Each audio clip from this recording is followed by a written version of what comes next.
I'm Cass. Welcome back to my channel. How are you guys? In today's video, I'll be sharing with you a few different methods to organize your bookcases, from functional to aesthetic to kind of a mixture of both. It's going to be fun.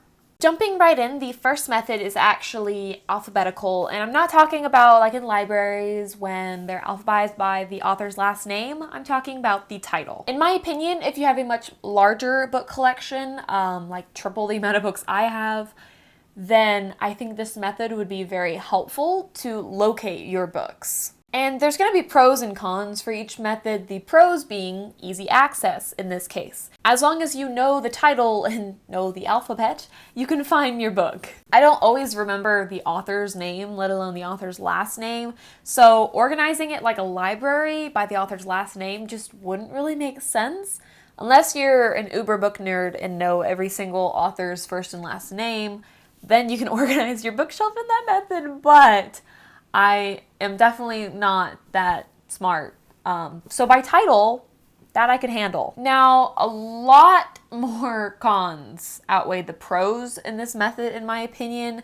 And remember, opinions are subjective, so my pros and cons list is going to be a little bit subjective. So some of my cons may not even matter to you, or they may not be cons at all. The biggest con with this method, and actually a few others, were that my series were split up.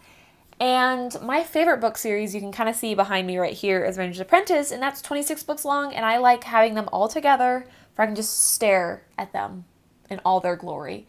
And a lot of these methods didn't allow series to be kept together, so that was one of the biggest cons for me with the alphabetical order. Or in the case of A Court of Thorns and Roses, the series wasn't split up, it just wasn't in order, which almost annoyed me more than my series being split up. Also, I think another con is the functionality of getting new books and adding new books to your collection.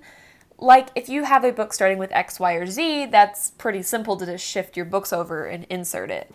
But the problem comes with basically the rest of the alphabet, especially the beginning letters, because you'll have to shift everything over in order to fit just one new book. I'm lazy. I've established that. Hello, this is me. Super lazy. So shifting all of my books over to insert one, just...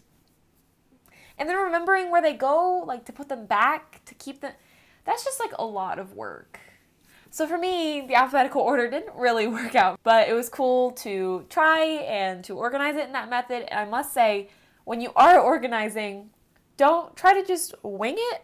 What I did was I have a Notion spread where I have all of my books that I own in a table. And the cool thing about that is I was able to just toggle and sort by alphabetical order. So I wasn't trying to figure it out just in my head. But that's my suggestion to you if you do decide to try this method for yourself. The next method is one of my favorites, and that is the good old rainbow shelf. Now, you've probably seen a butt ton of rainbow shelves, but I've actually never arranged my shelves in rainbow order. So it was so fun to do and hella aesthetically pleasing. I understand why people organize their books in rainbow. It's so pretty. Pros, it's so pretty. Con, my series are split up again. And then the same issue comes with adding new books. You have a red book and suddenly you can't fit the red book with the red, so you have to shift everything over to fit the red book with the rest of the reds. And I'm lazy. Did I mention that already? Did I say that I'm lazy? Because I am. And another thing I realized is I feel like if you read one particular genre quite a bit, they have similar colors that they use, especially in fantasy. I swear the prerequisite for fantasy books is like black spine. Must have black spine. So you have this beautiful Roy G. Biv, and then you get to the bottom, it's just like a void of black. And it's just not the prettiest towards the bottom, but the bottom of bookcases are never really that pretty, if we're being honest.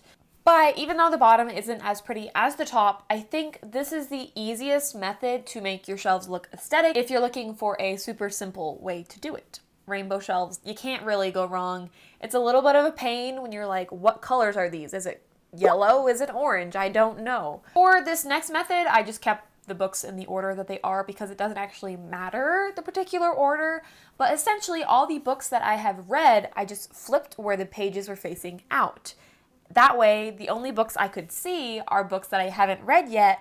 I feel like that would be a good way to control my rereading problem, but this year, okay, I've been pretty good about rereading, okay? I've been pretty good. It was really cool to get a visual of books that I own and that I have read versus books that I own and haven't read. Honestly, it wasn't a bad ratio, and I'm quite proud of myself and very surprised. Doing this also helped me with deciding what books I wanted to unhaul from my shelf, which is something I thought I would never do. I'm like, why would you get rid of perfectly good books?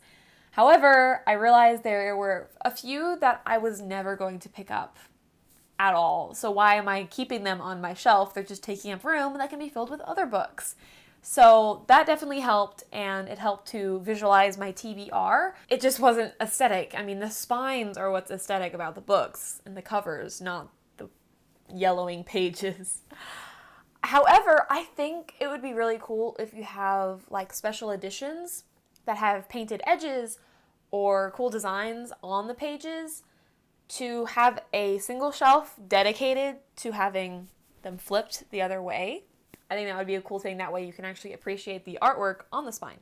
But that's just my 2 cents. I have no books that have sprayed edges other than I think my Six of Crows duology, but they're not even decorated. They're just red and black. And then the last method is the method that my bookshelf is currently organized in, and it's functional while also being aesthetic, in my opinion. Plus, it doesn't involve my series being split up. So, big win for me. Although a few of my series are split up, but series that I really care about that are really pretty or I really love, like Ranger's Apprentice, The Lunar Chronicles, they're not split up. But other ones that are ugly or I don't really care about are. So that's worth noting maybe. Now, this method varies bookshelf to bookshelf because it depends on your book collection and it depends on your knick-knackage level, and it just depends on your shelf type as well. It's essentially keeping a theme per shelf. So I have a magic sort of themed shelf that you can actually kind of see behind me. And then my Ranger's Apprentice and Brother Band are kind of adventure-y, and they have knickknacks that are themed around the books. With this method, I do a lot of side stacking and front-facing covers just to add a little bit more variety. But then comes the problem with all the miscellaneous books that aren't a big series or are ugly or are paperback. And with those, I have organized some sections of my shelf in rainbow order. This is what I'm talking about, the compromise. I love my rainbow shelf, but I couldn't do the entire shelf rainbow because I wanted my series to be together. So I rainbowed part of the top, and then I did like a black shelf, and then just a white bookshelf, and then the bottom.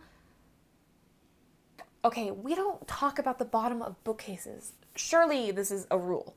And if it's not a rule, it's now a rule.